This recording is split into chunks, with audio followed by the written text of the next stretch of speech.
முருகன் 2 கையில கொடுக்கிறவரோ 4 கையில கொடுக்கிறவரோ 6 கையில கொடுக்கிறவரோ கிடையாது. 12 கையில தரக்கூடியவர். கேட்டவருக்கு கேட்ட வரங்களை அல்ல, நினைத்தவருக்கு நினைத்த வரத்தை விட அதீதமான நலன்களை வாரி வாரி வழங்கக்கூடியவர். அவர் 12 கையில கொடுப்பார், வாங்குறதுக்கு நமக்கு தான் 2 கை பத்தாது. அப்பேற்பட்ட வள்ளலாக விளங்கக்கூடியவர் முருகப்பெருமான். அவர் வள்ளல்னா பக்கத்துல இருக்கிற அம்மா சும்மா கிடையாது, அவள் வள்ளி. இவர் 1 கொடுத்தா அந்த அம்மா 2 கொடுங்கன்னு வாழாம். அப்படி கணவனும் மனைவியும் போட்டி போட்டுக்கிட்டு நமக்கு கொடுக்க தயாரா இருக்கிறாங்க. வாங்குவதற்கு நாம் என்ன செய்ய வேண்டும்? அவரை நினைக்கணும். எப்படி நினைக்கணும்?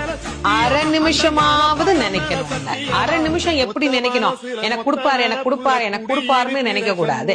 முருகப்பெருமானை உள்ளம் உருகி, அந்த உள்ளம் உருகுகிற போதே நமக்கு அப்படியே கண்களில் இருந்து ஆனந்த கண்ணீர் அப்படியே பெருகும். அந்த கண்ணீர்